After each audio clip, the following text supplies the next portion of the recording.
ஸ்ரீ சிவசங்கரா தேவனே, ஸ்ரீ சிவசங்கரா தேவனே. Whole of ராமாயணத்தை பாதம் பாதம் என்று முடிகிற மாதிரியாக எழுதப்பட்ட பாடல். இந்த பாதுகா ராமாயணம் பல அதிசயங்களை நிகழ்த்தி இருக்கிறது.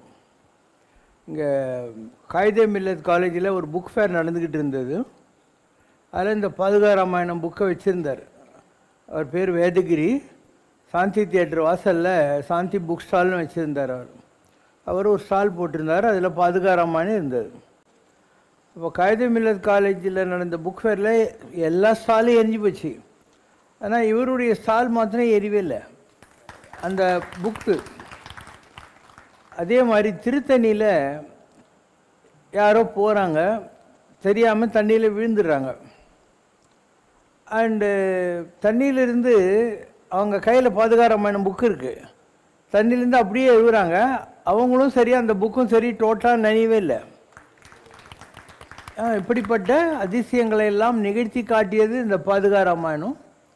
ஏன்னா ராமாயணம்ங்கிறது கம்ப்ளீட் பாதம் சம்பந்தப்பட்ட விஷயம். சரணமானால் தன் தாள் அடைந்தார்க்கெல்லாம், சரணம் ஆனால் தன் தாள், அவனுடைய பாதங்களை வாழ்கிற காலத்தில் யார் பற்றி கொண்டார்களோ அவர்களுக்கு பற்றி நின்ற பாவங்கள் பாற்ற வேண்டில் தேவாரத்தில் வரும். சரணமானால் தன் தாள் அடைந்தார்க்கெல்லாம், மரணமானால் வைகுந்தம் அளிக்கும் பிரான் உடனாகவே இல்லாதது என்ன. யாரெல்லாம் வாழ்கிற காலத்தில் கடவுளுடைய பாதத்தை பிடிச்சாங்களோ அவங்க மரணம் ஆகிற போது வைகுண்டத்தில் இடம் கிடைக்கும். அதனால் சாமிக்கு பேரே என்ன, வைகுந்தா, பொல்லா திருக்குறளா, வானவர் ஏரே வைகுந்தா அப்படின்னு பெருமாளை புகழ்வாங்க. பொல்லா திருக்குறளா என்னன்னா, அந்த திருவிக்கிரம அவதாரம் எடுத்து குள்ள பையனா வந்து 3 அடி நிலம் கேட்டார் இல்லையா. அப்போ எவ்வளோ பெரிய அதிசயத்தை நடத்தி காட்டி தன்னுடைய பக்தனாகிய பிரகலாதனுடைய கொள்ளு பேரனாக இருந்த பலி சக்கரவர்த்திக்கு பாதாள லோகத்து சக்கரவர்த்தியாக இருக்கிற பதவியும் கொடுத்து அடுத்த யுகத்தில் நீ தான் சொல்லி இந்திர பதவிக்கு அவனுக்கு ஆஃபர் லெட்டரையும் ஓகே பண்ணார். அதனால் இந்த காட், அந்த கன்செப்ட்ஸு இதெல்லாம் நமக்கு புரியலாம், புரியாமல் போகலாம். பட் எல்லாத்துக்கும் ஒன்று விஷயம். ஏன் பாதத்துக்கு அவ்வளோ இம்பார்ட்டன்ஸ் அப்படின்னா, பாதகம் மலங்கள் அப்படின்னா, பாதகம் மலங்கள், மலங்கள்லாம் கெட்டது. பாதகம்னாக்கா ஆல் தட் இஸ் பேட், மற்றவங்களுக்கு துன்பம் விளைவிக்கக்கூடிய விஷயங்கள். ஸோ பாதக மலங்கள் இல்லையா, அதை பாத ப்ளஸ் கமலங்கள் மாற்றிட்டிங்கன்னா பாத கமலங்கள் ஆகிடும்.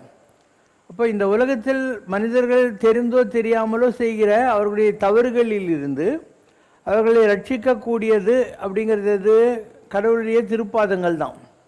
அதனால் பாதக மலங்களிலிருந்து தப்பிப்பதற்காக பாத கமலங்களை பிடித்தால் போரும் அப்படின்னு அர்த்தம்.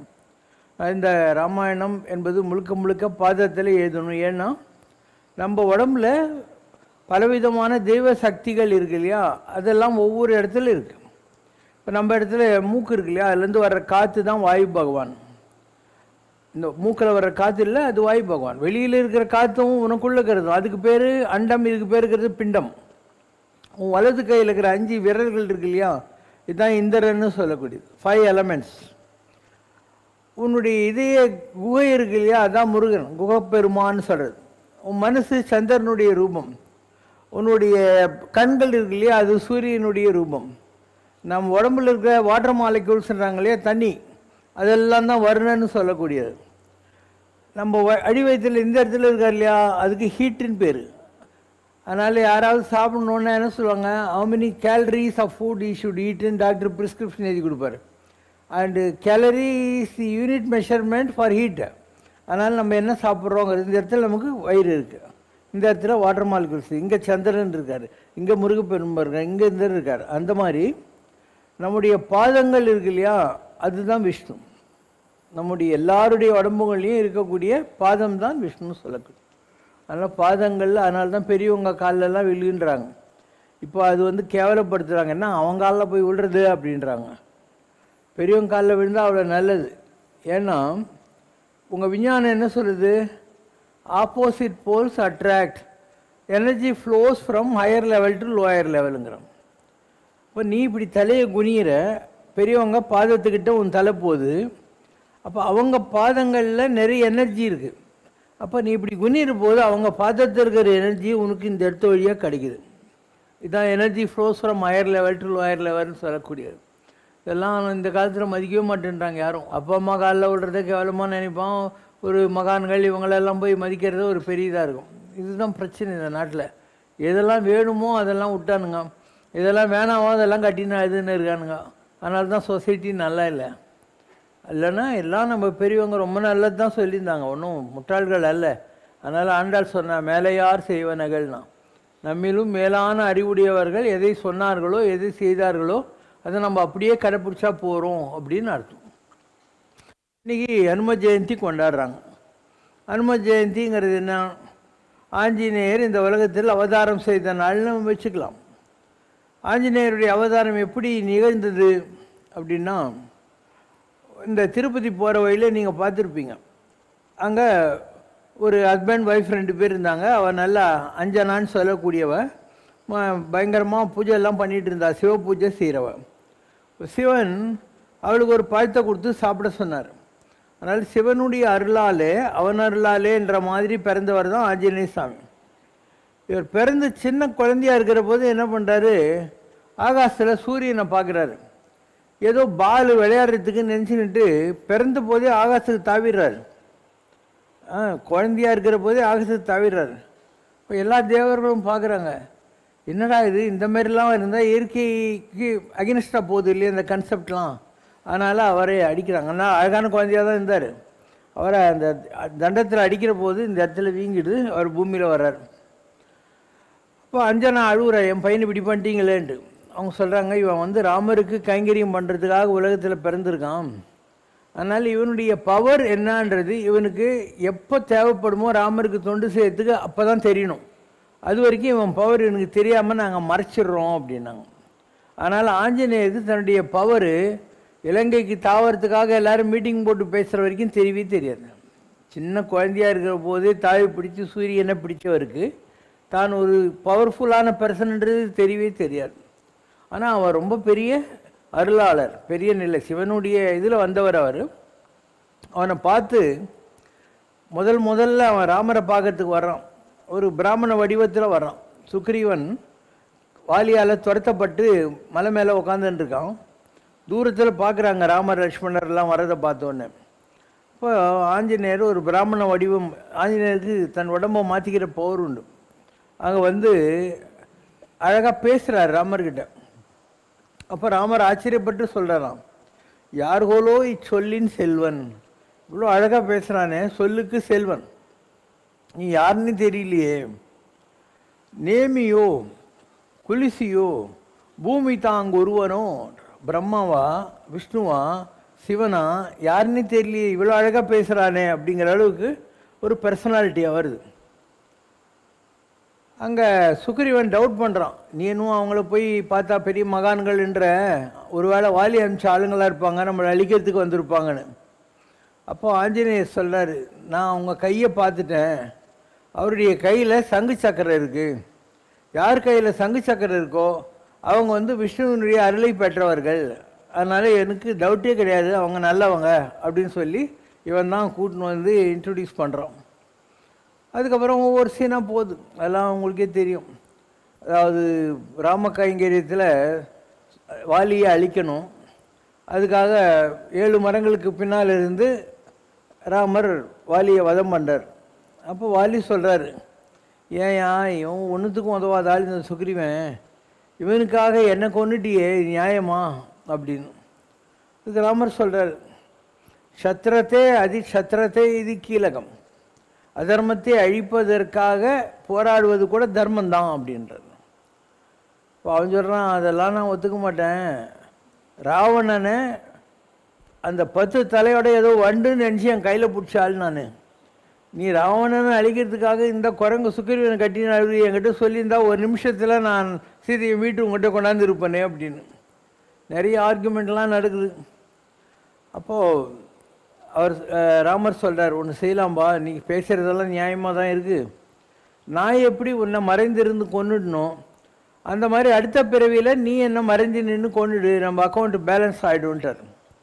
அதனால் கிருஷ்ணாவதாரம் நிகழ்கிற போது அந்த துர்வாச ரிஷிக்கிட்ட வாங்கின சாபத்தில் இருக்க இரும்பு உலக்கிய நல்லா அரைச்சி இரண்யா நதிக்கரில் அதெல்லாம் சாம்பலாக வந்து இந்த எதுகுலத்து இளைய குமாரர்கள் எல்லாம் கட்சி சண்டை போடுற மாதிரி அந்த புல் எடுத்தாச்சின்னு சேர்த்து போட்டானுங்க. அதில் ஒரே ஒரு இரும்பு பிட்டு இருந்தது. அது ராமாவதார காலத்தில் வாரியாக இருந்து இப்போ ஜரா என்ற வேடனாக துவாபர யுகத்தில் வந்திருக்கக்கூடிய வேடங்கையில் கிடைக்குது. அவன் அம்பனுடைய முனையில் அதை வச்சிட்டு இருக்கான். ராமர் இப்படி உக்காண்டிருக்காருல கிருஷ்ணர், தூரத்துலேருந்து பார்த்தா மானுடைய முகம் மாதிரி தெரியுது. அப்போ மானு நினச்சி அவன் அம்பு விடுறான். முதல் பிறவியில் அவர் சொன்னார்ல, என்ன நீ தெரியாமல் கொண்டு விடுவ அடுத்த பிறவியில், அதுதான் நிகழ்து. ஸோ எல்லாமே ரீவைண்டு, ஃபாஸ்ட் ஃபார்வேர்டு, ரீப்ளே தான். ஆன்மீகத்தில் நடக்கிற எல்லா விஷயங்களும் எதுவும் புதுசல்ல. முன்னர் நமது இச்சையினால் பிறந்தோம் இல்லை, முதல் இடை கடை நம் வசத்தில் இல்லை. நம்ம நினச்சிக்கிட்டு இந்த உலகத்தில் பிறக்கிறதில்ல. பிகினிங்கு, இன்பிட்வீனு, எதுவும் நம்ம கண்ட்ரோல் இல்லை. எல்லாமே ஏற்கனவே எழுதி வச்ச விஷயங்கள். இப்படி ஆஞ்சநேயரை போய் சொல்லினே போகலாம். அவர் எவ்வளோ அறிவாளின்றதுக்கு ஒரு எக்ஸாம்பிள். மழை காலம் முடிஞ்ச உடனே வாலி வந்தால் நடந்துடுது. இவங்கெல்லாம் மழை காலம் முடிஞ்ச உடனே செய்தியை தேடுறதுக்கு நாங்கள்லாம் வந்துடுறோன்னு ஒரு கோவைக்குள்ளே போயிடுறாங்க. அங்கே தாண்டி போட்டு ஜாலியாக சுற்றினுக்கிறானு. அப்போது ராமர் சொல்கிறார், என்ன மழை நின்று போச்சு, இந்த நாய்ங்க வரலையன்ட்டு. நாய்ங்க இல்லை, குரங்குங்க வரலையன்ட்டு லக்ஷ்மணன் அனுப்புகிறார். லக்ஷ்மணன் படு கோபத்தில் வர்றான், இவங்களெல்லாம் ஒரு வழி பண்ணிடணும் அப்படின்னு. அப்போ ஆஞ்சநேயருக்கு தெரியுது அவன் ரொம்ப கோபமும் வரான்ட்டு. அதனால் என்ன பண்ணுறாரு, இந்த கணவனை இழந்து விதவியாக இருக்கா இல்லையா, அவளை வெள்ளை ட்ரெஸ்ஸில் அனுப்புகிறார் ஃப்ரண்ட்டில். அவளை பார்த்த உடனே லக்ஷ்மணனுக்கு ஐயோ எங்கள் அம்மா இப்படி தானே இருப்பா அப்படின்னு ஒரு எண்ணம் வருது. இங்கே தான் ஆஞ்சநேயருடைய இன்டெலிஜென்ஸ் ஒர்க் அவுட் ஆகுது. அதனால் காம்ப்ரமைஸ் பண்ணி தேட போகிறாங்க, அதெல்லாம் வேறு விஷயம். முதல்ல ஆஞ்சநேயர் தான் போகணும். அந்த இலங்கை கடற்கரை ஓரமாக போகிற போது ஜாம்புவான் நான் இத்தனை மைல் தாண்டுவேன்றான், ஒவ்வொருத்தரும் நான் இவ்வளோ மைல் தாண்டுவேங்கிறான். அப்போது அவர் சொல்கிறாரு, அப்பா நீ பிறந்த போதே சூரியனை பிடிச்சவனாச்சே, ஏன் உன்னால் முடியாதா இங்கே இருக்கிற 12 மைல் தாண்டறதுக்குன்னு. உடனே இவருக்கு ஞாபகம் வந்தது தான் பவர் என்னான்ட்டு. ஏன்னா ராம காரியத்துக்காக தான் இவருக்கு அந்த பவரே கிடச்சிருக்கு. அதனால் இங்கேருந்து நேராக லங்கைக்கு போய் குதிக்கிறாரு. லங்கையில் போய் குதிச்சுட்டு முதல்ல விபீஷனுடைய மனைவியை பார்த்த உடனே இவ தான் சீதையோன்னு நினச்சிக்கிறாரு. அந்த அம்மா இல்லைன்னு தெரிஞ்ச உடனே அசோகவனத்துக்கு போகிறாரு. அங்கே கண்ணீரும் கம்பலையுமா சீதா உட்காந்துக்கிற காட்சியை பார்க்குறாங்க. அண்டு அந்த அம்மா இந்த அதில் ஒவ்வொரு காட்சியாக சொல்லுவார். போயிட்டு வந்த உடனே அவர் சொல்லுவார், அதை முதல்ல சொல்லிடலாம் இல்லைன்னா. இப்போ ராமர் இருக்கார் இல்லையா, அவர் சோகமாக உட்காந்துருக்கார்.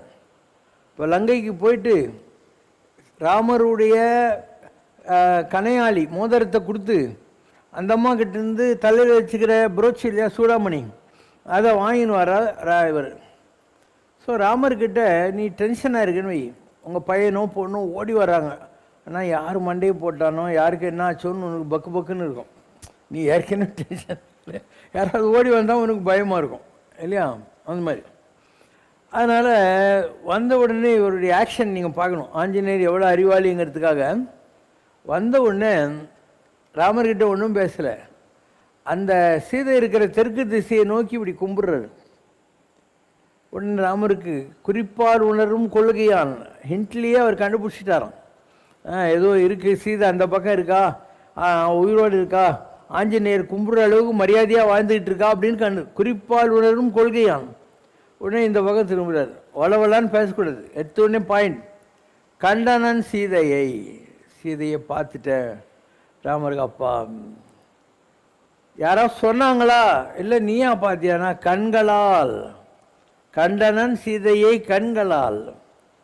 எப்படிப்பட்ட நிலையில் பார்த்தேன், ராமனுடைய மனைவி என்று சொல்லக்கூடிய அந்த பெருமைக்கு உரியவளாகவும் ஜனகனுடைய மகள் என்று சொல்லக்கூடிய பெருமைக்கு உரியவளாகவும், நல்லா பாரு, தசரதனுடைய மருமகள் என்று சொல்லக்கூடிய பெருமைக்கு உரியவளாகவும் இருக்கிறவளை நான் பார்த்தேன். அவள் பூந்தி சாப்பிட்டு ஜாலியாக இருந்தாளான்னா இல்லை, கண்ணீர் கடலில் கண்டேன், ரொம்ப சோகமாக தான் இருந்தா. அவன் சந்தோஷமெல்லாம் இங்கே இல்லை. நான் போனேன், எனக்கு தெரிஞ்சு போச்சு இந்த அம்மா இப்படி இருக்குன்ட்டு. அதனால் நான் என் டைம் வரணும்னு சொல்லி மரத்து மேலே ஏறி, என் உடம்பும் பச்சை கலர், அந்த வெத்தலை மரம் அது மேலே ஏறி உட்காந்துனே இருந்தேன். அப்போ ஒரு மந்திரம் போட்டேன். இந்த அரக்கியர் எல்லாம் தூங்க ஆரம்பித்தாங்க நான் போட்ட மந்திரத்தில். அதுக்கு முன்னாடி சீனில் ராவணன் வர்றான், வந்து மகாதேவி இணங்கி விடு அப்படின்ற மாதிரி சரி இணங்கிடுன்றான். இந்த அம்மா திட்டுறான். அவன் அங்கே இருக்கிற ராட்சசங்களுக்கு சொல்கிறான், அவளுக்கு புத்தி சொல்லுங்க அப்படின்னு சொல்லிட்டு. அதுக்கப்புறம் நான் மந்திரம் போட்டேன். இவங்கெல்லாம் தூங்கிட்டாங்க. இப்போ சீதை தற்கொலை பண்ணிக்கிறதுக்காக அந்த மரத்தினுடைய கொடி எடுத்து கழுத்தில் போட்டுக்கிட்டு இருந்தா. அப்போ நான் மரத்துலேருந்து துபுக்குன்னு குதித்தேன். குச்சிட்டு ராம் ராம் ராம்னு. இப்போ சாக கிடந்தவளுக்கு சஞ்சீவி மூலிகை கிடைச்ச மாதிரி இந்த ராம் என்கிற ஒரு வார்த்தையை கேட்ட உடனே அவளுக்கு ஒரு மாதிரி ஆயிடுச்சு. இது ஒரு வேளை ராட்சச மாயையாக இருக்குமோன்னு அவளுக்கு டவுட்டு வரக்கூடாது இல்லையா? அதனால் நீங்கள் கொடுத்த கனையாளி இருக்கு இல்லையா, மோதிரம், அதை அவகிட்ட கொடுத்தேன். அது பார்த்த உடனே அவளுக்கு தெரிஞ்சிச்சு இது நம்ம ஆளுடைய மோதிரம் தான் அப்படின்னு. அதை எடுத்து இப்படி கண்ணில் ஒத்திக்கினார். கண்ணில் இருந்து பலபலான்னு தண்ணி கொட்டுச்சு. இந்த பாலா போன ராட்சசங்க இருக்கிற ஊருக்கு ராமா உன்னுடைய மோதிரத்தை ஏன் கொடுத்த அப்படின்னு சொல்லி தன் கண்ணீரினால் அந்த மோதிரத்துக்கு அபிஷேகம் பண்ணினாள் அப்படின்னு. அந்த மோதிரத்துக்கு தன் கண்ணினால் அபிஷேகம் பண்ணான். அதுக்கப்புறம் நான் சொன்னேன், அம்மா உன்னை தான் ராமர் நினச்சிக்கிட்டே இருக்காரு, உன்னை தான் தேடினே இருக்காரு, என்ன அதுக்கு தான் அனுப்பிச்சிருக்காரு அப்படின்னு. வாங்க என் மேலே உட்காந்துக்கோங்க, நான் தூக்கின்னு போகிறேன். அப்போ சொன்னான், திங்கள் ஒன்றிருப்பேன் அன்றேல் மாயகுவேன். இன்னும் 1 மாதம் நான் இருப்பேன். உங்கள் ராமர்கிட்ட சொல்லி என்னை வந்து சண்டை போட்டு கௌரவமாக சத்திரிய தர்மத்துப்படி மீட்டின்னு போக சொல்லு. 1 மாதத்துக்குள்ளே அவர் வரலைன்னா என்னை பார்க்க முடியாது உயிரோடு அப்படின்னு சொல்லிட்டா. இதெல்லாம் ராமாயணத்தில் சுந்தரகாண்டத்தில் வருகிற விஷயங்கள். ஸோ அதை எடுத்துக்கிட்டு இருந்தேன். அதுக்கப்புறம் இந்திரஜித்து வரணான், வாலில் நெருப்பு வைக்கிறாங்க. நார்மலாக ஒரு மந்திரத்துக்கு கட்டுப்படணும் யாராக இருந்தாலும். ஆனால் இந்த குரங்கு பசங்க என்ன பண்ணுறாங்க, அவன் ஏற்கனவே போட்டிருக்கிற அந்த பிரம்மாசரத்துக்கு மேலே இவங்க கொடியெல்லாம் வச்சு கட்டுறாங்களா, அவன் முதல்ல போட்டது கட்டு அவுந்து போகுது. அதனால் இவர் வாலில் நெருப்பு வச்சு அதுக்கப்புறம் ராவணன் சபை போகிறது வர்றது இதெல்லாம் ஒரு கதை. அதனால் இவங்ககிட்ட வந்து அப்போ ஆஞ்சநேயரை ராமர் பிளஸ் பண்ணுறாராம். இந்த பூமி உள்ள அளவுக்கும் நீ பேரோடும் புகழோடும் வாழணும்பா, என்னை சந்தோஷப்படுத்திட்டு நீன்னு சொல்லி ஆசீர்வாதம் பண்ணுறாரு. இதுதான் சுந்தரகாண்டத்தினுடைய ஷார்ட் ப்ரீஃபிங். அதுக்கப்புறம் யுத்தம் எப்படி வந்து இவருடைய தோல் மேலேயே ராமலட்சுமணை வச்சுட்டு இருந்தார், எப்படி யுத்தத்துக்காக இவர் போய் அங்கேருந்து சஞ்சீவினி பர்வதத்தை தூக்கின்னு வந்தார், எதுன்னு தெரியாதனால மலையே தூக்கின்னு வந்தார். அதுக்கப்புறம் பூஜை பண்ணுறதுக்காக வந்து ஒரு லிங்கத்தை காசிலேருந்து கொண்டு வர்றாரு. இப்படி இன்றைக்கி ராமேஸ்வரம் கோயிலுக்கு போனால் சீதை மணலில் செஞ்ச லிங்கம் தான் பூஜையில் இருக்கும். ஆஞ்சநேயர் கொண்டாந்து பக்கத்தில் வச்சுருப்பாங்க காசி லிங்கம்னு சொல்லிட்டு. இப்படி எல்லாமே ராமாயண தேரில் அவர் தான் இருந்தார். எல்லாம் முடியுது. நந்தி கிராமத்தில் குறிப்பிட்ட நாளில் வரல ராமர்னா நான் சூசைட் பண்ணிக்கிறேன்ட்டு பரதன் நெருப்பு வளர்த்துட்டு ரெடியாக இருக்கான். இப்போ இவர் நேராக ஆகாச மார்க்கத்தில் போய் பரதனுடைய உயிரை காப்பாற்றுறார். ராமர் வந்துக்கிட்டே இருக்கார், இந்திரனுடைய புஷ்பகுமானத்தில் வேகமாக வந்துக்கிட்டு இருக்காரு அப்படின்னு சொல்லி அவன் உயிரை காப்பாற்றுறாரு. எல்லாருக்கும் ராம பட்டாபிஷேகம் நடக்குது. ஒரு கிஃப்ட் கொடுத்துக்கினே வராங்க. சீதை அவகிட்ட இருந்ததுலேயே உயர்ந்த விஷயம் அந்த கழுத்தில் இருந்த ஆபரணம். அதை எடுத்து ஆஞ்சநேயா இந்தான்றான். வேறு அந்த மணியை கடிச்சு பார்க்குறாரு, தூக்கி போட்டுறாரு. சரி கோவம் வருது, நான் எவ்வளோ அன்பாக கொடுத்ததை தூக்கி போட்டியேன்ட்டு. அப்போ ராமர் கேட்குறாரு, என்ன ஆஞ்சநேயா உனக்கு என்ன ஆச்சுன்னு. அதில் நீ இல்லைப்பா, அந்த அம்மா கொடுத்த அந்த மணியில் நீ இல்லை, அப்போது நீ இல்லாத பொருள் எனக்கு இருக்குன்னு சீதை கேட்குறா. உங்கள்கிட்டக்கிறாரான்ட்டு பாரு அப்படின்னு. வர்ணாநூட்டில் வரும், என் நெஞ்சு தரப்பார் நிற்காண்குவரேன்னு ஒரு ராஜாப்பா சொல்லுவான். என் நெஞ்சத்தை பார்த்து கழிச்சனா நீ தான் இருப்பேன்ட்டு. அந்த மாதிரி ஆஞ்சநேயர் காட்டுறாரு. அதில் ராமரையும் எல்லாரையும் பார்த்த உடனே சீதை கன்வின்ஸ் ஆகிடுறான். ராமர் கேட்குறாரு, உனக்கு என்ன தான்பா வேணும், ஏன்னா எது கொடுத்தாலும் வாங்க மாட்டேன்ற, என்ன தான் வேணும்ன்ட்டு சொல்கிற. எனக்கு ஒன்றும் வேண்டியதில்லை அப்படின்னு. அப்போ ராமர் ரொம்ப சந்தோஷப்படுறாரு. விபீஷணனுக்கு பட்டாபிஷேகம் பண்ணுறாரு, எல்லாருக்கும் ஏதோ ஒன்று கொடுக்குறாரு.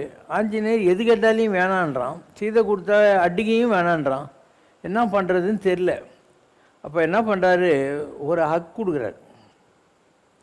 தன்னையே தனக்கு தரும் திருப்பதம் என்ற வார்த்தையை கம்பர் சொல்கிறார். ராமர்கிட்ட இருந்ததுலேயே உயர்ந்த விஷயம் அவர் தான். அதனால் எங்கிட்ட இருக்கிறதுலேயே உயர்ந்த விஷயம் நான் தான்பா, நான் என்ன உனக்கு கொடுக்குறேன் அப்படின்னார்.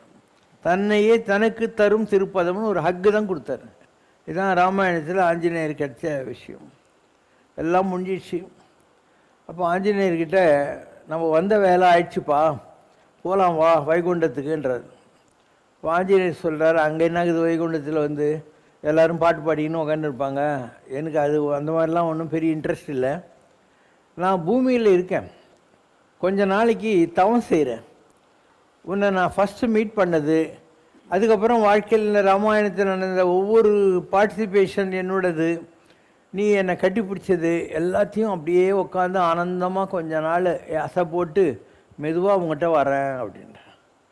ராமருக்கு ஆச்சரியமாக இருக்குது. அவங்கவுங்க பெருமாள் கிட்டே போய் வைகுண்டத்தில் உட்காரலான்னு நினைக்காம இவன் இப்படி அதை நினச்சி பார்க்குறேன்னு சொல்கிறானேன்ட்டு. இது ஒரு அனுபவம். ஒரு பாய் ஃப்ரெண்டு ஒரு கேர்ள் ஃப்ரெண்டு ஒருத்தர் மீட் பண்ணிடுறாங்க. அந்த பொண்ணு அவங்க வீட்டுக்கு போட்டான், பையன் அவங்க வீட்டுக்கு போட்டான். 2 பேரும் பெட்டில் படுத்துன்னுட்டு கெகபிகன்னு சிரிச்சின்னு இருப்பாங்க. அவங்க மெரினா பீச்சில் போட்ட கடலையை ஒவ்வொரு சீனாக அசை போட்டு பார்ப்பாங்க, என்ன பேசணும் இதெல்லாம் ஒவ்வொன்றா பார்ப்பாங்க. அது ஒரு கிக்கு அவங்களுக்கு. அந்த மாதிரி ஆஞ்சநேயர் சொல்கிறாரு, நான் ஒன்றா யோசனை பண்ணி தான் வருவேன். காதலாகி கசிந்து கண்ணீர் மல்குவார்தமை நன்னெறி குவிப்பது நமச்சிவாயுமேன்னு இருந்தான். இப்போ ராமர் சொல்கிறார், உனக்கு நான் பஞ்சமுகத்தை தரேன். ஆஞ்சநேய, ஹயகிரீவ, நாரசிம்ம, கருட, ஆதிவராக 4 திசையிலேருந்து எந்த தொந்தரவு உனக்கு வந்தாலையும் காப்பாற்றுறதுக்கு 4 முகம். ஆகாசத்திலிருந்தும் ப்ராப்ளம் வரக்கூடாது, அதனால் ஹயகிரீவ ஊர்துவ முகம்னா மேலே 5 முகங்களை தர்றேன். நீ போய் மகேந்திரகிரியில் உட்காந்து தவம் செய் அப்படின்னு. மகேந்திரகிரி எங்கே இருக்குது? கன்னியாகுமரி கிட்டே இருக்குது. திருக்கணங்குடின்னு ஒரு ஊர். அங்கேருந்து ஒரு பக்கம் போனால் நம்பி மலை, ஒரு பக்கம் போனால் மகேந்திரகிரி மலை. மகேந்திரகிரி மலையில் அனுமான் கோட்டைன்னு ஒரு இடம் இருக்குது, நல்ல உயரமாக இருக்கும். அதில் ஒரு குகைக்குள்ளே ஆஞ்சநேயர் உட்காந்து தவம் பண்ணிட்டுருக்கார். இந்த இடம் பூரா ஒரே குரங்காக தான் இருக்கும். நாங்கள்லாம் போயிருக்கிறோம், அதனால தான் சொல்கிறேன். இடம் பூரா எல்லாம் குரங்குகளாக தான் இருக்கும். இப்படி இருக்கிறதுனால உன்னால் ஏரியெல்லாம் போய் பார்த்துட முடியாது. அங்கே உட்காந்து அவர் தவம் செஞ்சிட்ருக்கார். இந்த உலகத்தில் எப்பெல்லாம் ஆஞ்சநேயரை நினச்சி யாரெல்லாம் பூஜை பண்ணுறாங்களோ அவங்களுக்கு ஹெல்ப் பண்ணுறதுக்காக ஒவ்வொரு காலகட்டத்திலையும் ஒரு மனித உடம்பை தேர்ந்தெடுத்து அந்த ஆஞ்சநேயருடைய பவர், பிரபாவம், சக்தி அவங்க மூலமாக இந்த உலகத்துக்கு ஹெல்ப் பண்ணும். அப்படி வந்தவங்க தான் துளசிதாசர், அப்படி வந்தது தான் உங்கள் ராகவேந்திர சுவாமி. இவங்க எல்லாம் அந்த மாதிரி வந்தவங்க தான். அந்த ஆஞ்சநேயருடைய பவரை மராட்டிய மன்னன் சித்திரபதி சிவாஜி இருந்தான் இல்லையா, அவனுடைய காலத்தில் ஒருத்தர் இருந்தார், சமர்த்தா அப்படின்வாங்க மராட்டிக்காரங்க, கன்னடக்காரங்களாம். சமர்த்த ராமதாஸ் எல்லாமே ஆஞ்சநேயர் தான். ஒவ்வொரு காலகட்டத்திலையும் ஆஞ்சநேயர் இந்த உலகத்தில் தகுதி வாய்ந்த ஒரு மனித உடம்பு இருக்கார். ஆனால் அவர் இருக்கிறது மனிதர்கில்ல, அவருடைய பக்தர்களுக்கு உதவி செய்யறதுக்காக. ஏன்னா அது திரேதாயுகம். திரேதாயுகம் முடிஞ்சு மகாபாரத காலத்தில் கிருஷ்ணருடைய கொடியில் உட்காந்துருந்தார். இந்த மகாபாரதம் 18 நாள்லையும் ஒரு தடவை பீமன் வர்றபோது ஒரு வயசில் கேவனாக உட்காந்துருக்காரு. குறைங்க வாழை தூக்குன்றான். என்னால் முடியலப்பா, நீ வயசாகிடுச்சு, நீ வேணா வாழை எடுன்றார். அவனால் தூக்கவே முடியல. அதே மாதிரி அர்ஜுனனுக்கும் இவருக்கும் யார் பவர்ஃபுல்னு வருது.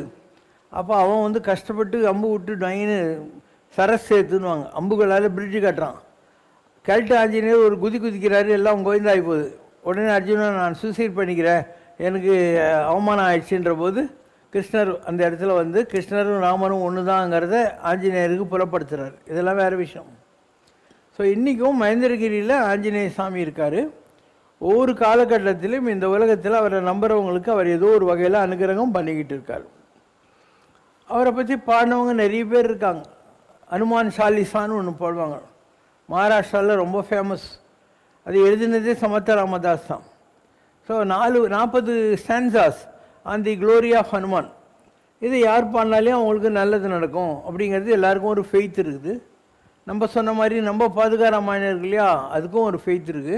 இப்படி யார் நம்புகிறாங்களோ அவங்களுக்கு ஒரு இது நடக்கும். நிறைய பேர் ஆஞ்சநேயருடைய சுரூபமாக இந்த உலகத்தில் வந்து மக்களுக்கு எல்லா காலங்களையும் நல்லா செஞ்சுக்கிட்டே இருக்காங்க.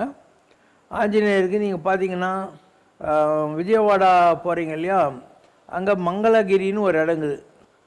அந்த இடத்துல நரசிம்மசாமி கோயில் இல்லையா, மங்களகிரி நரசிம்மர், அங்கே ஒரு ஆஞ்சநேயர் கோயில் இருக்குது. நம்ம சோழிங்கபுரத்தில் நரசிம்மருக்கு எதிர்மலையில் சின்ன மலைன்னுவாங்க. ஸோ நரசிம்மர் 64 யுகங்களாக உக்காண்டிருக்காரு. ஆஞ்சநேயர் 24 யுகம்தான் ஆச்சு. அதனால் நரசிம்மர் சொல்லிட்டார், எவ்வளோ நாளைக்கு நான் இப்படியே உட்காந்துக்கிறது, அதனால் இந்த சங்கு சக்கரம் நீ வச்சுக்கோ, உனக்கு நான் பவரை எழுதி கொடுத்துட்றேன், பவர் ஆஃப் அட்டர்னி. நீ எதிர்மலையில் உட்காந்துட்டு என்னை யார் இங்கே கும்பிட்டு உங்கள்கிட்ட வராங்களோ எல்லாருக்கும் நீ நல்லது பண்ணு, you can directly give boons அப்படின்னு சொல்லி எதிர்மலையில் சின்ன மலையில் ஆஞ்சநேயர் உட்காந்துருக்காரு. இது மாதிரி ஆஞ்சநேயர் எங்கெங்கெல்லாம் இருக்கிறாரோ அங்கெல்லாம் எங்கெல்லாம் ராமநாமம்னு ஒரு பாட்டுக்குது பாரு. எங்கெல்லாம் ராமநாமம் அங்கெல்லாம் ஆஞ்சநேயம், எங்கெல்லாம் ஆஞ்சநேயம் அங்கெல்லாம் நாதயோகம், எங்கெல்லாம் ராமநாமம் அங்கெல்லாம் ஆஞ்சநேயம், எங்கெல்லாம் ஆஞ்சநேயம் அங்கெல்லாம் நாதயோகம் ஆஞ்சநேயம். ஸ்ரீ ஆஞ்சநேயம் ஆஞ்சநேயம், ஸ்ரீ ஆஞ்சநேயம். நெஞ்செல்லாம் பக்தி பாவம்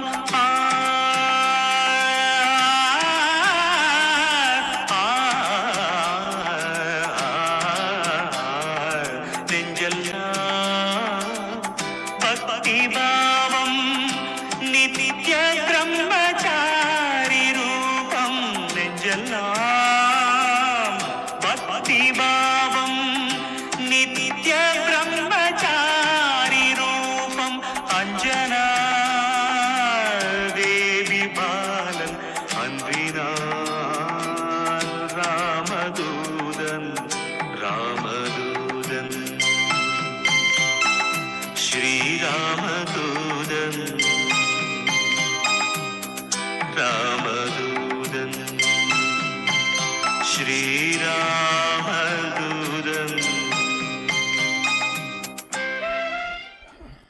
திருக்குறளில் ஒரு குறள் வருது, புறந்தார்கள் நீர்மல்கச் சாகர்பின் அச்சாக்காடு இறந்து கோல் தக்கது உடைத்துன்றார். நமக்காக யாராவது கண்ணில் 2 சொட்டு தண்ணி விட்டு அழுவாங்கன்னா அந்த மாதிரி மரணம் எப்படியாவது நம்ம கும்பிட்டாவது வாங்கிக்கணும்னு அர்த்தம். புறந்தார்கள் அந்த மாதிரி சாக்காடு இறந்து என் கொடுப்பான் அந்த மாதிரி சாவு கொடுப்பான்னு கேட்கணுமா. கோல் தக்கது உடைத்து நீர் மல்க சாகர், கண்ட தண்ணி நமக்காக யாராவது விடணும். இது திருவள்ளுவர் கொடுக்குற ஜென்ரல் ப்ரிஸ்கிரிப்ஷன். ஆனால் யுத்த காலத்தில் ஆஞ்சநேயர் இருக்கார் இல்லையா, அவர் மயக்கம் போட்டு இறந்த மாதிரி உழுந்துடுறாரு. அப்போ அவருக்காக சீதையும் அழுதாலும் ராமரும் அழுதாரம். அப்போ இந்த உலகத்துக்கே கடவுளாக விளங்கக்கூடிய ராமரும் சீதையும் ஒரு அப்பா அம்மாங்கிற சாலயத்தில் ஆஞ்சநேயருக்காக அழுதுருக்காங்கன்னா அது எவ்வளோ பெரிய நிலை இல்லையா. சாதாரணமாகவே அந்த மாதிரி இருக்கலாம்னா இவருக்காக கடவுளும் கடவுளுடைய மனைவியாக வந்தவங்களுமே அழுதுருக்காங்கன்னா எவ்வளோ பெரிய நிலை. அதுதான் ஆஞ்சநேயருடைய பிரபாவம். பிப்ரவரி மாதம் 4ஆம் தேதி 1984 எனக்கு ஆஞ்சநேயருடைய தரிசனம் கிடச்சிது.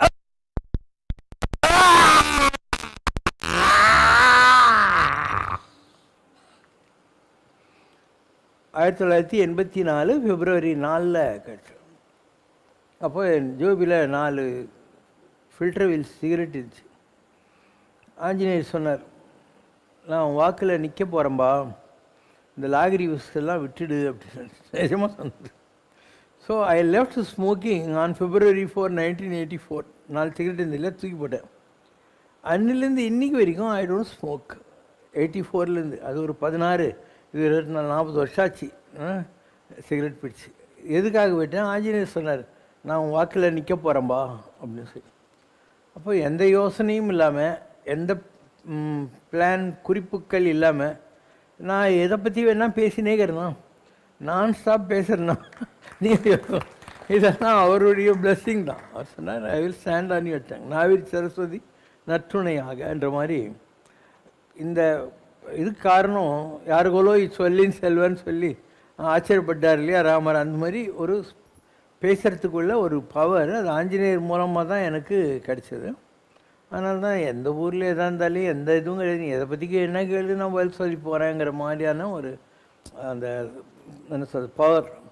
அது காரணம் அவர் தான். இது எனக்கு February 4, 1984 இருந்து இந்த பவர் இருக்குது. நான் செய்த தவத்துக்கு என் உடம்புல 3 பேர் வந்தாங்க. ஒன்று ஆஞ்சநேயர், ராமர் தான் வெங்கடாஜலபதி. நான் செய்த தவத்துக்கு எனக்கு கிடைச்ச பதவின்னு வச்சுக்கோ. இந்த 3 ஹனுமான் கம் ராமர் வெங்கடாஜலபதியும் ராமரும் வேறு இல்லை. நீங்கள் திருப்பதி கோயிலில் போனீங்கன்னா காலையில் கௌசல்யா சுப்ரஜா ராமா அப்படி தானே. ராமர் இல்லைன்னா வெங்கடாஜலபதிக்கிட்ட போய் அவனையும் ராமான்னு சொல்லி எழுப்புறாங்க இல்லை.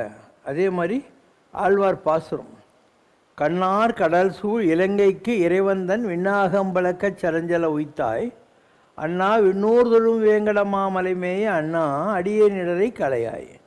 பரந்த மார்புடைய ராவணனுடைய மார்பு பிளந்து படிக்கு அம்பை விட்ட ராமா, நீதானே திருப்பதி மலை மேலே உக்காந்துருக்க, என் கஷ்டத்தை மாற்றுன்னு அர்த்தம். அப்போ ராமர் வெங்கடாஜலபதி ரெண்டும் ஒன்றே தான். அப்போ நான் செய்த தவம் அதுக்கு இந்த 3 எனர்ஜிஸ் என்கிட்ட இருக்குது. எனக்கு எல்லா பிறவிலையுமே குரு முருகன்.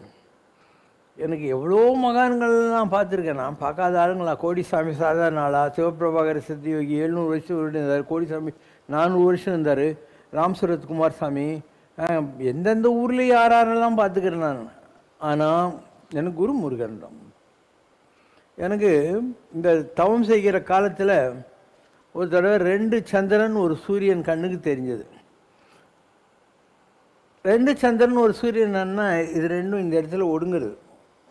அதுதான் தெய்வீகத்தில் ஒன்று கிடைக்கிற ஒரு நிலை. இந்த குவிப்புன்னு சொல்லுவாங்க இல்லையா, அந்த நிலை கிடைச்சது. பழனியில் கிடைச்சது அந்த மாதிரி ஒரு அனுபவம். அதுக்கப்புறம் சாமி விசிறி சாமியார் இருந்தார் இல்லையா, நான் ஒரு சஷ்டிக்கு அவர்கிட்ட போன போது, you go to Ratnagiri is calling யூன்னார். நான் போனால் சாமி ஒரு சீட்டு எழுதி கொடுத்தார், பழனி கௌபீனம் அப்படின்னு. பழனிக்கு போய் கோமணம் வாங்கினோம் முருகர்கிட்ட இருந்துன்னு. நான் அதை எடுத்துன்னு பழனிக்கு போனேன். யார்கிட்டையும் கொடுக்கல, அபிஷேகம் டிக்கெட் வாங்கிட்டு உட்காந்துன்னுக்கிறேன். இதெல்லாம் மைண்ட் கம்யூனிகேஷன் பேர். அவன் ஒரு தாம்பாளத்தில் முருகருக்கு அபிஷேகம் ஒரிஜினல் முருகருக்கு அபிஷேகம் பண்ணுவாங்க. அந்த கோமண துணி, அந்த ரோஜா மாலை, சந்தனம், விபூதி, இதெல்லாம் ஒரு தட்டில் வச்சு என்கிட்ட பைத்தியம் பிடிச்ச மாதிரி கொண்டு வந்து கொடுத்தான். நான் அதை அப்படியே எடுத்துன்னு காலையில் ரத்தனகிரி சாமி வெயிட் பண்ணியிருக்கிறார் எனக்காக, அவர்கிட்ட கொடுத்தேன். அவர் என்னை கூட்டினா அவர் ஒரு குகை வச்சுக்கிறார் அவர் தியானம் பண்ணுறதுக்குன்னு சொல்லி. நானே ஒரு தடவை தான் போயிருக்கேன். இந்த குகைக்குள்ளே ஒரு கண்ணாடி, ஒரு வேலு, ஒரு விளக்கு எரிஞ்சுன்னு இருக்கும். என்னையும் கூப்பிட்டுன்னு அந்த குகைக்குள்ளே போய் அங்கே வச்சிட்டார். வச்சுட்டு நீ உலகம் பூரா போகணும், நான் உனக்கு தீட்சை கொடுக்கணும், அதனால் கொடுத்துட்டேன். நாங்கள்லாம் பண்டாரங்க தான், முருகன் வழியில் வந்தவங்க. ஆனால் நீ உலகம் பூரா போகணும், அதனால் ஃபார்மலாக கொடுத்துட்டேன், என்கிட்டயே இருக்கட்டும், ஏதாவது ஒரு காலம் தேவைப்பட்டாக்கா இதை நீ எடுத்துக்கலாம், இல்லைன்னா இங்கே இருக்கட்டும் அப்படின்னு சொல்லி வச்சுட்டார். அதனால் என்னுடைய குரு யார்? முருகன். எனக்கு எத்தனையோ இதெல்லாம் கிடச்சிது. சேலத்தில் ஒரு பெரிய மகான் இருந்தார். அவர் ஸ்கந்தாசிரமம்னு ஒரு மலை மேலே ஒரு முருகன் கோயில், அம்பாள் கோயிலெலாம் வச்சுருக்காரு. பஞ்சமுக ஆஞ்சநேயர், பஞ்சமுக கணபதி, தத்தாத்திரேயர்லாம் வச்சுருக்காரு. பெரிய பெரிய சிலைங்கள்லாம் வச்சுருப்பார். அவர் ஒரு பெரிய விஸ்வாமித்திரராக இருந்தவர். அந்த அளவுக்கு பெரிய ஆளர். சாந்தானந்த சுவாமிகள்னு பேர். அவர் இங்கே கூட இதுக்கிட்ட கீழ்கட்டளையில் ஒரு கோயில் கட்டியிருக்காரு, இதில் புதுக்கோட்டையில் கோயில் கட்டியிருக்காரு. அப்புறம் இந்த இதுக்கிட்ட அங்கேயும் ஒரு கோயில் கட்டியிருக்காரு, சேலத்துக்கு பக்கத்தில். இந்த உடையார்பட்டியில் இன்னொரு இடத்துல கட்டியிருக்காரு. சேந்தமங்கலம் நினைக்கிறேன், சேந்தமங்கலம். அவரை நான் பார்க்கறதுக்கு போயிருந்தேன். ஏன்னா எனக்கு சொன்னாங்க, நீ மகேந்திரகிரி மலைக்கு போகிறதுக்கு முன்னால் துர்கையுடைய அருள் வாங்கின்னு போ, இல்லைன்னா வனவிலங்குகள் அதுக்கெல்லாம் உனக்கு ப்ராப்ளம் வரும். ஸ்பூர்ண பிரதிஷ்டியாக துர்கை இருக்கிற இடம் சந்தாஸ்திரமத்தில், அங்கே போ. அங்கே உன் முன்பிறவியில் குருவாக இருந்த விஸ்வாமித்திரர் தான் இப்போ சாந்தானந்த சாமி, அவருடைய ஆசீர்வாதத்தை வாங்கின்னு காட்டுக்கு போகணும்னு சொல்லி. அதுக்கு முன்னே எனக்கு காயத்ரியோட தரிசனம் கிடச்சிது நேரில். இப்போ அந்த அம்மா இவ்வளோ தான் உயரத்தில் இருந்தால் இந்த அம்மா காலை கூட நான் தொட்டேன், நெருப்பு மாதிரி இருந்துச்சு. இந்த அம்மா சொன்னான், இந்த மாதிரி அந்த காயத்ரி மந்திரம் இருக்கு இல்லையா, அந்த மந்திரத்தை கொடுத்தோம். அண்டு அவர்கிட்ட நான் போகிறேன். உள்ளே நுழையிற போது இங்கே திருப்போரூர் கோயில் குருக்களுடைய பொண்ணு கட்டியிருக்காங்க, கணேசன் ஒரு அங்கே இருக்கிற குருக்கள். சின்ன வயசுலேருந்தே அந்த சாமிகிட்ட தான் இருக்கான். அண்டு என்னுடைய ஸ்பிரிச்சுவல் ஃபார்ம் பிள்ளையார். அதனால் அவர், கணேஷா என்னடா மந்திரம் சொல்கிறாய்? காயத்ரி மகாமந்திரமாகும், இன்னும் கொஞ்சம் ஸ்பஷ்டமாக சொல்லு அப்படின்னு சொல்லின்னு இருக்காரு.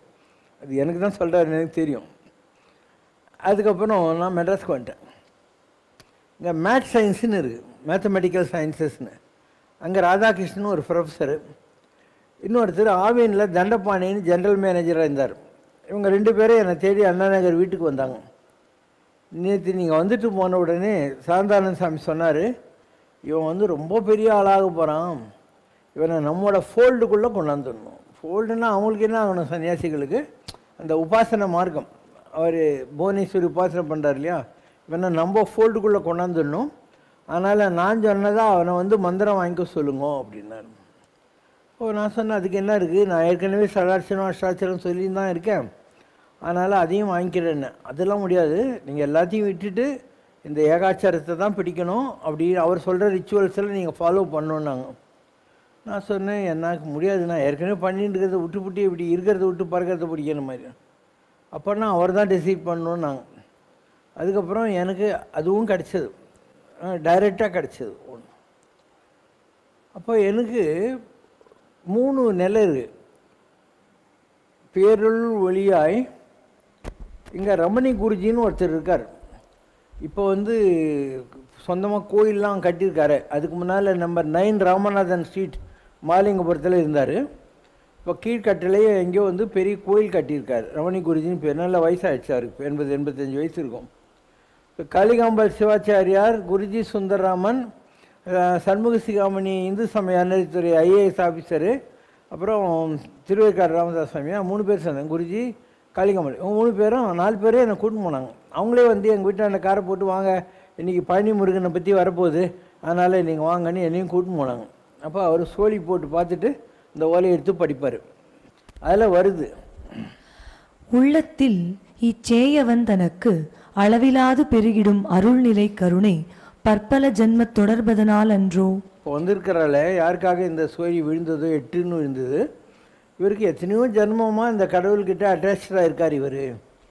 அருள் நிறைந்த 18 சித்தர் தமை பரிவுடன் அடுத்த பெருமையும் 18 சித்தர்கள் கூடயும் காட்டில் சுற்றின்னு இருந்தாள்.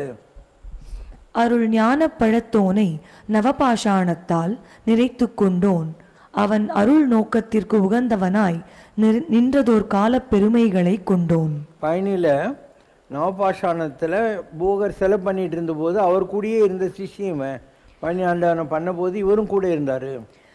கலியிலே தெய்வ அருள் விளையாட்டை காரணத்தோடு காண விதி கொண்டவன் பரிவுடன் அருள் முருகனின் இணைவிழி கருணையினால் அவரருள் ஆனந்த சேவகராய் நிறைவதை கொண்ட கடம்பனும் இடும்பனும் சேய் இவன் தனக்கு நிறை துணை. முருகனுடைய அருள் இவருக்கு நிறைய இருக்கிறதுனால முருகன்கிட்ட இருக்கக்கூடிய கடம்பனும் இடும்பனும் இவருக்கு காவல் இருக்காங்க. அவங்க 2 பேரும் காவல் இருக்காங்க. நீ வந்து ஒரு லுமினஸ் பாடி ஒளி உடம்போட காவல் இருக்காங்கன்னு நினச்சிக்கினாலே எனக்கு ப்ராப்ளம் இல்லை. அங்கே வந்து இடும்பனையும் கடம்பனையும் வச்சுருக்க பாரு காவடி போட்டோம், அவங்கன்னு நினச்சினாலே எனக்கு ப்ராப்ளம் இல்லை. ஆனால் முருகர் அவங்களே எனக்கு காவல் வச்சுருக்காரு. சொல்லனா உள்ள வேட்கை அருள் நிறைந்து எழும் காலம் இனியேயாகும். அஷ்டாட்சரத்தினாலும் அருகோணத்திலும் பரிவான எண்கோணத்திலும் நிறைவானதோர் ஆனந்தத்தை உள்ளத்தில் இருத்தி உலகது வழிதனில் உவந்த காலம் கூட்ட விதியானது தருணமது வகுத்து காத்திருக்க கண்டேன்.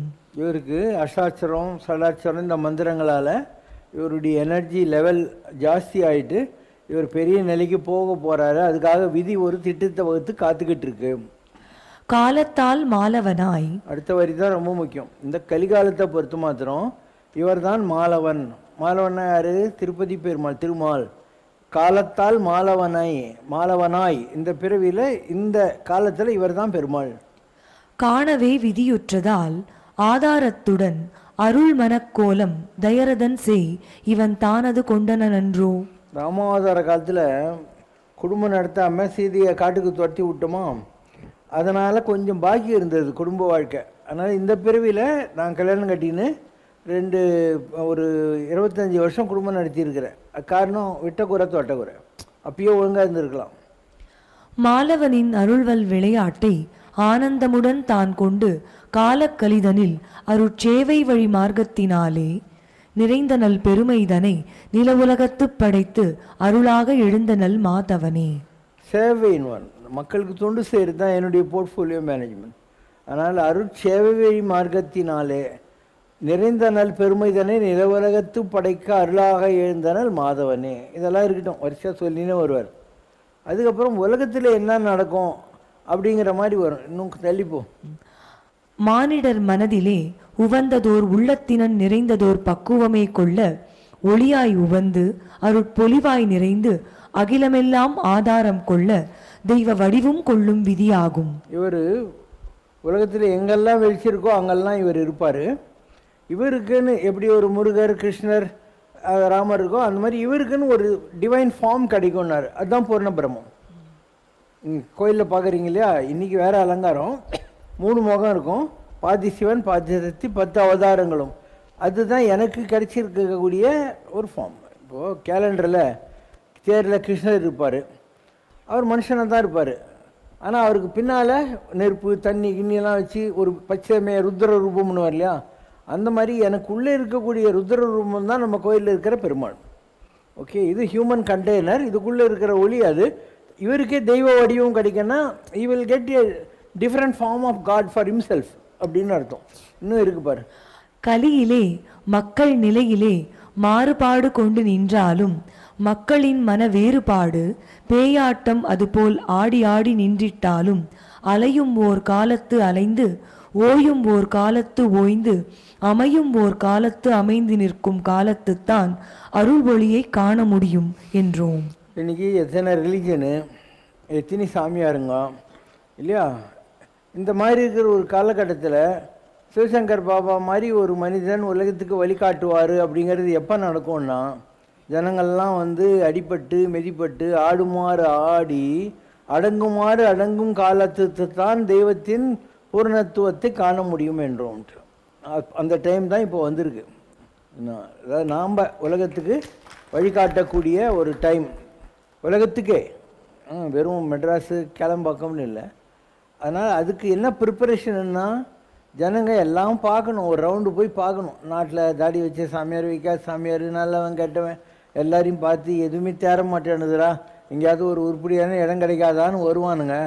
அந்த நேரத்தில் தான் அந்த தேவசக்தி தன்னை வெளிப்படுத்திக்கும் அப்படின்னு அப்பயே சொல்லிட்டாங்க. அதனால் அதுதான் இப்போது நடக்க போகுது. கூடி சீக்கிரம் வெயிட் பண்ணலாமா? அது வரைக்கும் வெயிட் பண்ணலாம்.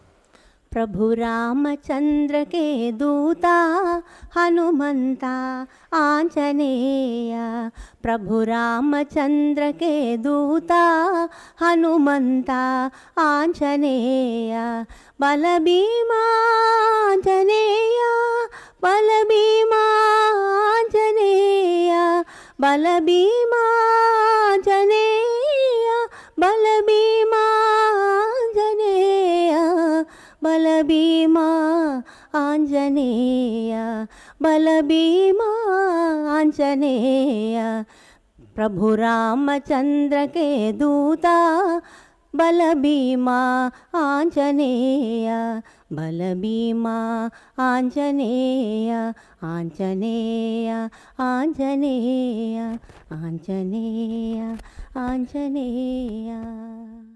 बेगी हरो हनुमान महाप्रभु, जो कछु संकट होए हमारो, कौन सो संकट मोर गरीब को, जो तुमसे नहीं जात है टारो।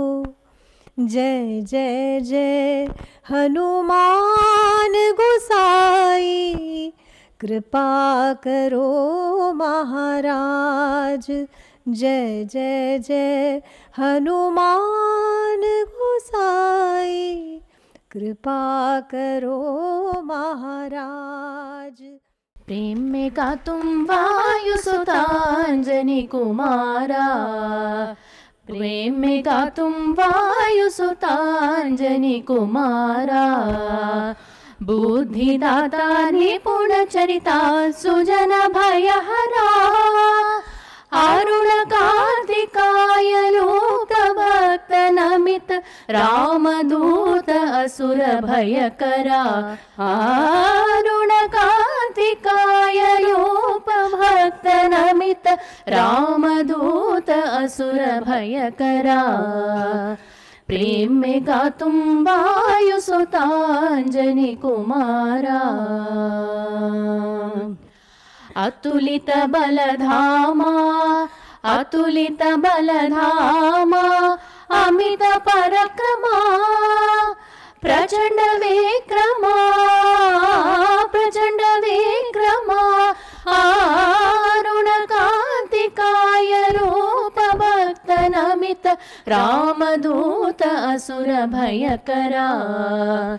प्रेम में का तुम वायु सुतांजनी कुमारा। चिदानंद दासवरा, चिदानंद दासवरा, वरद श्रीकरा। सुर मनोहरा, सुर मनोहरा। अरुण कार्तिकाय यूप भक्त नमित रामदूत असुर भयकरा। प्रेम में गा तुम वायु सुतांजनी कुमारा। अंजनी कुमारा, अंजनी कुमारा, अंजनी कुमारा। ओम जय शिव शंकर रे, स्वामी जगत परिपालक रे।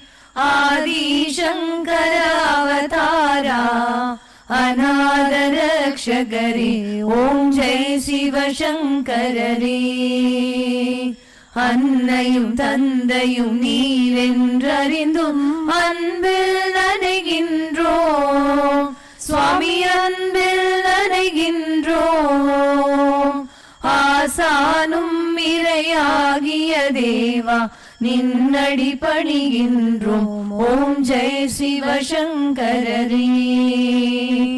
கைலையை பன்முறை வலம் வந்தாய் ஓ கருணாகர கீர்த்தி, சுவாமி கருணாகர கீர்த்தி. மயிலையில் நின்று வரம் தருகின்றாய் மங்களகர மூர்த்தி. ஓம் ஜெய சிவசங்கரரே. ஆனந்த சாகரம் தனிலம்மையாழ்த்தும் அற்புத அருள் ஜோதி, சுவாமி அற்புத அருள் ஜோதி. ஆரத்தி செய்து பாடி மகிழ்ந்தோம் அருள்வாய் பரஞ்சோதி. ஓம் ஜெய சிவசங்கரரே. நாராயண நாராயண ஓம் சத்யநாராயண நாராயண நாராயண ஓம். நாராயண நாராயண ஓம் சத்யநாராயண நாராயண ஓம் சத்யநாராயண நாராயண ஓம். ஓம் ஜெய சிவசங்கரரே. குறை ஒன்றுமில்லை மறைமூர்த்தி கண்ணா, குறை ஒன்றும் இல்லை கண்ணா, குறை ஒன்றுமில்லை கோவிந்தா.